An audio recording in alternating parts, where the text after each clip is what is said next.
Thank you.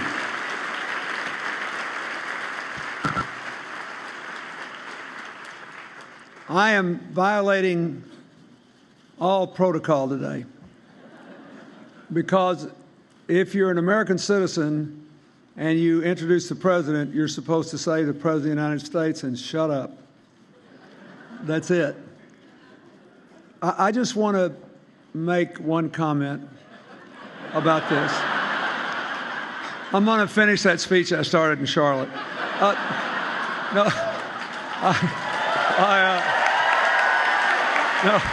Look, there are two things I want our newer members to know. First of all, the first presidential election we had after CGI started was in 2008, and then Senator Obama and Senator McCain came. When the president took office, in a very busy time, he has still come here every year. And I think it is in no small measure because he basically started his life as an NGO. That's what he was, as a community organizer. And then he picked a Secretary of State who was a walking NGO. And so I'm very grateful that he made time to join us here today. He gave a very important speech at the United Nations earlier about all the things that are going on in the world. And I am particularly appreciative of what he came here to speak about today. So, Mr. President, the podium is yours, and thanks for coming again.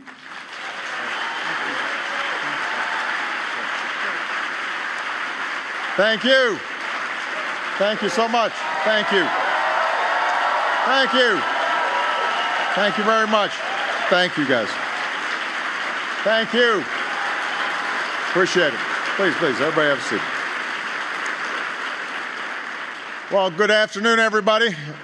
And President Clinton, thank you for your very kind introduction, although I have to admit, I really did like the speech a few weeks ago a little bit better.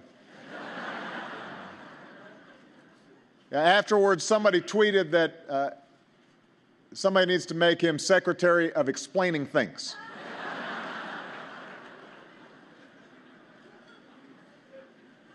Although they didn't use the word things.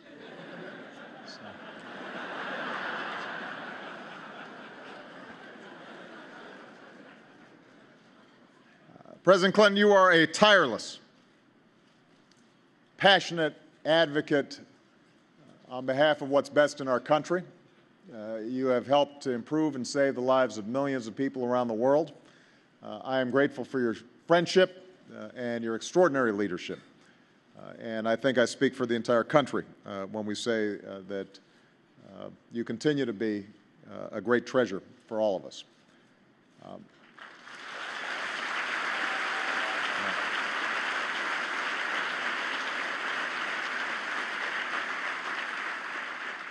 As always, I also have to thank President Clinton for being so understanding with the record-breaking number of countries visited by our Secretary of State.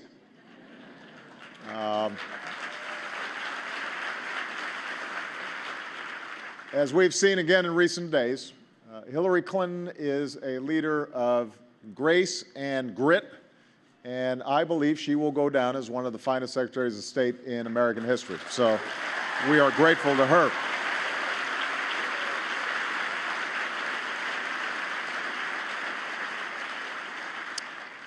To the dedicated CGI staff and every organization that's made commitments and touched the lives of hundreds of millions of people, thank you for being an example of what we need more of in the world, especially in Washington, working together to actually solve problems. And that's why I'm here. As Bill mentioned, I've come to CGI every year that I've been president. And I've talked with you about how we need to sustain the economic recovery, how we need to create more jobs. I've talked about the importance of development, from global health to our fight against HIV/AIDS to the growth that lifts nations to prosperity. We've talked about development and how it has to include women and girls, because By every benchmark, nations that educate their women and girls end up being more successful. And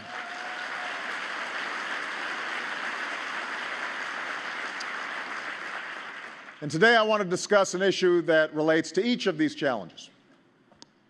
It ought to concern every person because it is a debasement of our common humanity. It ought to concern every community because it tears at our social fabric. It ought to concern every business because it distorts markets. It ought to concern every nation because it endangers public health and fuels violence and organized crime.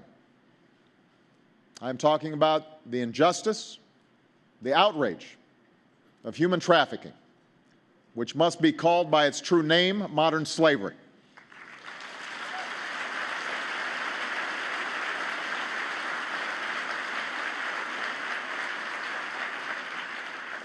Now, I do not use that word slavery lightly. It evokes, obviously, one of the most painful chapters in our nation's history. But around the world, there's no denying the awful reality. When a man desperate for work finds himself in a factory or on a fishing boat or in a field, working, toiling for little or no pay and beaten if he tries to escape, that is slavery. When a woman is locked in a sweatshop or trapped in a home as a domestic servant, alone and abused, and incapable of leaving, that's slavery.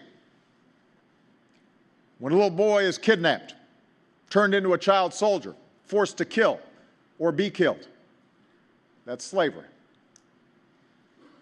When a little girl is sold by her impoverished family, girls my daughter's age, runs away from home or is lured by the false promise of a better life and then imprisoned in a brothel and tortured if she resists, that's slavery. It is barbaric and it is evil, and it has no place in a civilized world. Now, as a nation,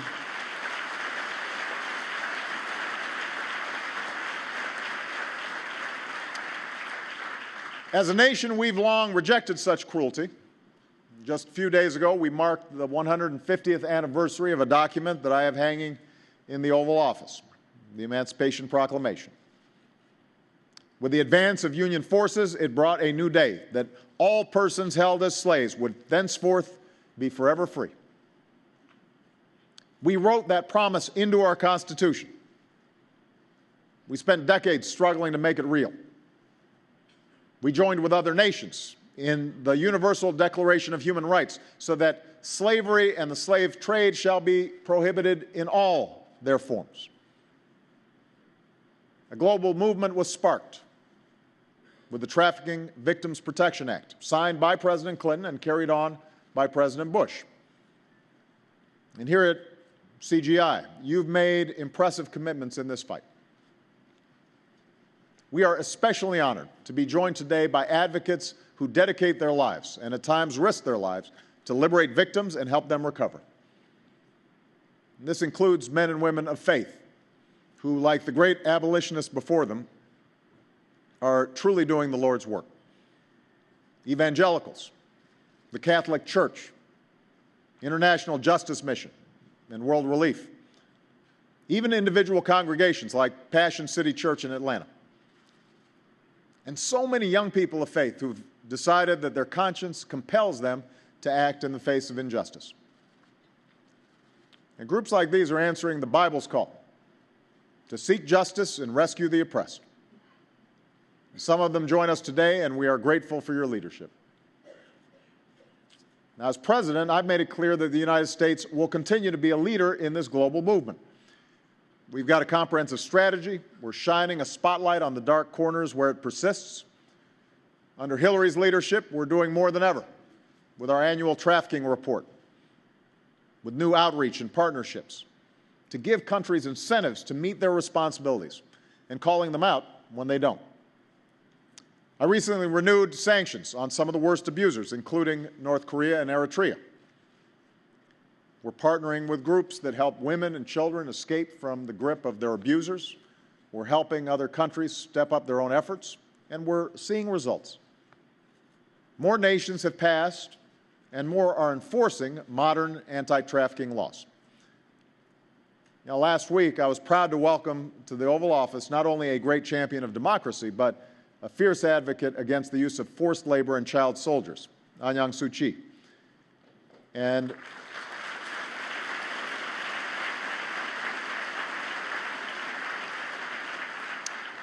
And as part of our engagement, we'll encourage Burma to keep taking steps to reform, because nations must speak with one voice.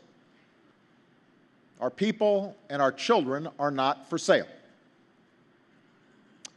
But for all the progress that we've made, the bitter truth is that trafficking also goes on right here in the United States.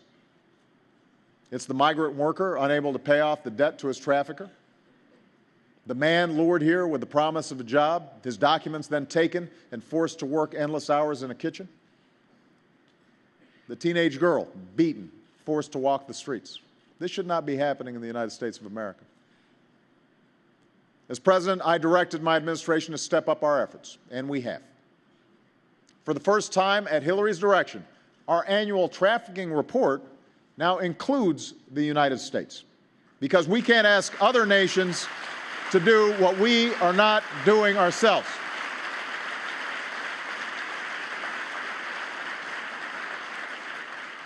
We've expanded our interagency task force to include more federal partners, including the FBI. The intelligence community is devoting more resources to identifying trafficking networks. We strengthen protections so that foreign-born workers know their rights. And most of all, we're going after the traffickers. New anti-trafficking teams are dismantling their networks. Last year, we charged a record number of these predators with human trafficking. We're putting them where they belong, behind bars. But with more than 20 million victims of human trafficking around the world, think about that, more than 20 million, we've got a lot more to do. And that's why earlier this year I directed my administration to increase our efforts, and today I can announce a series of additional steps that we're going to take. First, we're going to do more to spot it and stop it. We'll prepare a new assessment of human trafficking in the United States so we better understand the scope and scale of the problem. We'll strengthen training so investigators and law enforcement are even better equipped to take action. And treat victims as victims, not as criminals.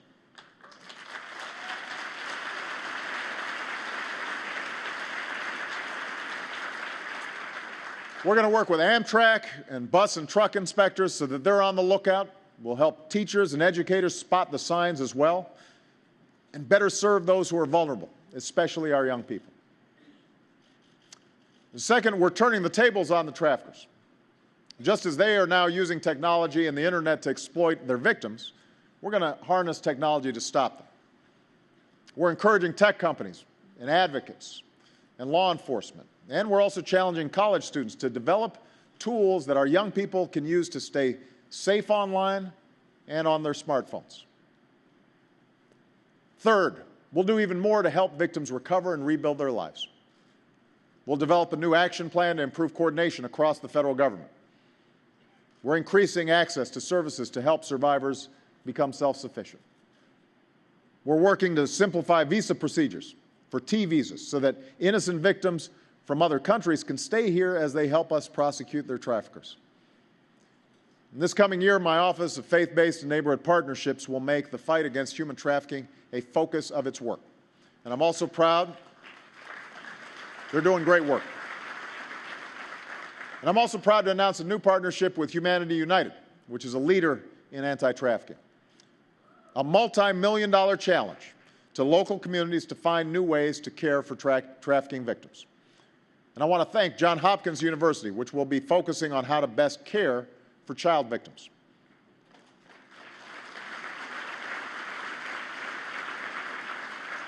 Now, finally, as one of the largest purchasers of goods and services in the world, the United States government will lead by example. We've already taken steps to make sure our contractors do not engage in forced labor. And today we're going to go further. I've signed a new executive order that raises the bar. It's specific about the prohibitions. It does more to protect workers. It ensures stronger compliance. In short, we're making clear that American tax dollars must never, ever be used to support the trafficking of human beings. We will have zero tolerance. We mean what we say. We will enforce it.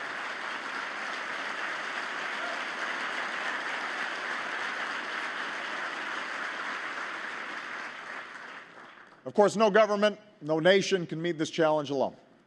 Everybody has a responsibility. Every nation can take action. Modern anti-trafficking laws must be passed and enforced, and justice systems must be strengthened. Victims must be cared for. So here in the United States, Congress should renew the Trafficking Victims Protection Act. Whether you are conservative or liberal, Democrat or Republican, this is a no-brainer. This is something we should all agree on. We need to get that done. And more broadly, as nations, let's recommit to addressing the underlying forces that push so many into bondage in the first place. With development and economic growth that creates legitimate jobs, there's less likelihood of indentured servitude around the globe. A sense of justice that says no child should ever be exploited. That has to be burned into the cultures of every country. A commitment to equality, as in the Equal Futures Partnership that we launched with other nations yesterday, so societies empower our sisters and our daughters just as much as our brothers and sons.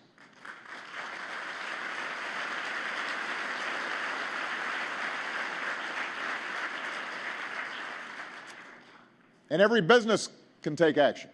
All the business leaders who are here in our global economy, companies have a responsibility to make sure that their supply chains, stretching into the far corners of the globe, are free of forced labor. The good news is more and more responsible companies are holding themselves to higher standards. And today I want to salute the new commitments that are being made. That includes the new Global Business Coalition Against Trafficking. Companies that are sending a message: human trafficking is not a business model, it is a crime, and we are going to stop it. We're proud of them.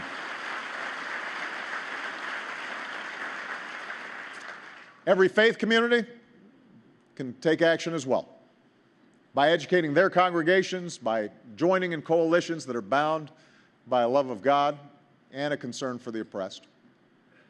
And like that Good Samaritan on the road to Jericho, we can't just pass by indifferent. We've got to be moved by compassion. We've got to bind up the wounds. Let's come together around a simple truth, that we are our brother's keepers and we are our sister's keepers.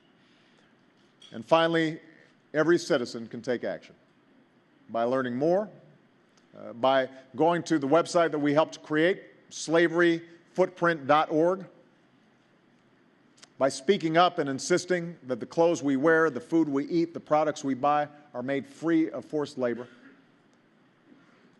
by standing up against the degradation and abuse of women. That's how real change happens, from the bottom up. And if you doubt that, ask Marie Godet Nehoniota from the Congo.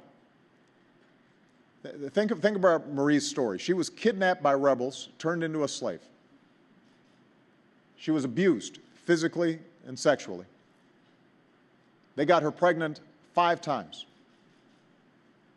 In one awful battle, her children were killed, all 5 of them. Miraculously, she survived and escaped. And with care and support, she began to heal. And she learned to read and write and sew, and today Marie is back home working toward a new future. Or ask Ima Matul.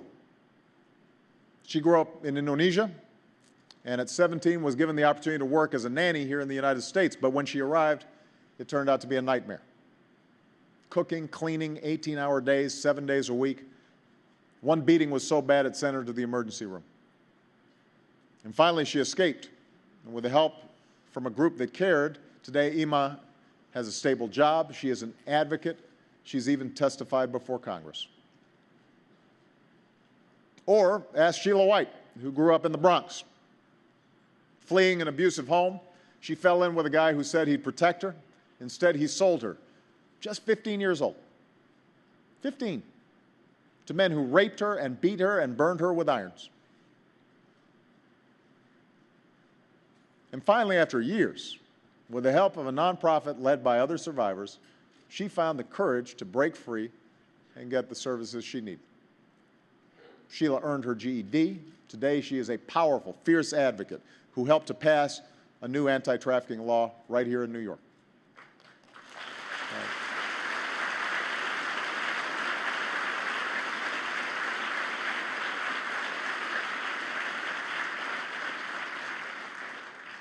These women endured unspeakable horror, but in their unbreakable will, in their courage, in their resilience, they remind us that this cycle can be broken.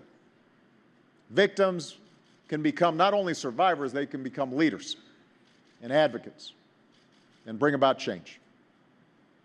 And I just met Ima and Sheila and several of their fellow advocates, and I have to tell you, they are an incredible inspiration. They are here. They've chosen to tell their stories. I want them to stand and be recognized because they are inspiring all of us. Please, Sheila, Ima.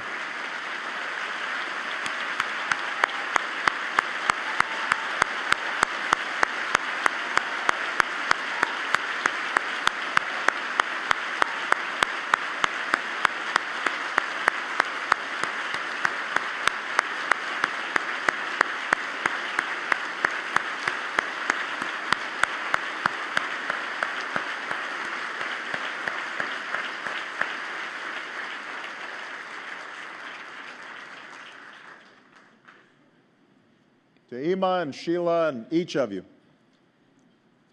in the darkest hours of your lives, you may have felt utterly alone.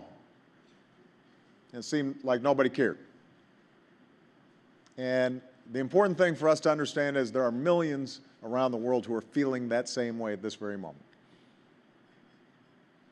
Right now, there is a man on a boat casting the net with his bleeding hands, knowing he deserves a better life, a life of dignity, but doesn't know if anybody's paying attention. Right now, there's a woman hunched over a sewing machine, glancing beyond the bars on the window, knowing if just given the chance, she might someday sell her own wares, but she doesn't think anybody's paying attention. Right now, there's a young boy in a brick factory covered in dust, hauling his heavy load under a blazing sun, thinking if he could just go to school, he might know a different future, but he doesn't think anybody's paying attention. Right now, there is a girl somewhere trapped in a brothel, crying herself to sleep again, and maybe daring to imagine that someday, just maybe, she might be treated not like a piece of property, but as a human being. And so our message today to them is, to the millions around the world, we see you. We hear you.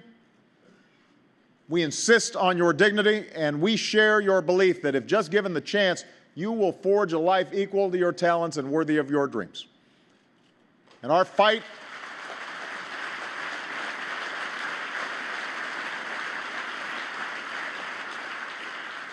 against human trafficking is one of the great human rights causes of our time, and the United States will continue to lead it in partnership with you. The change we seek will not come easy, but we can draw strength from the movements of the past. For we know that every life saved, in the words of that great proclamation, is an act of justice, worthy of the considerate judgment of mankind and the gracious favor of Almighty God. That's what we believe. That's what we're fighting for. And I'm so proud to be in partnership with CGI to make this happen. Thank you very much, everybody. God bless you. God bless America.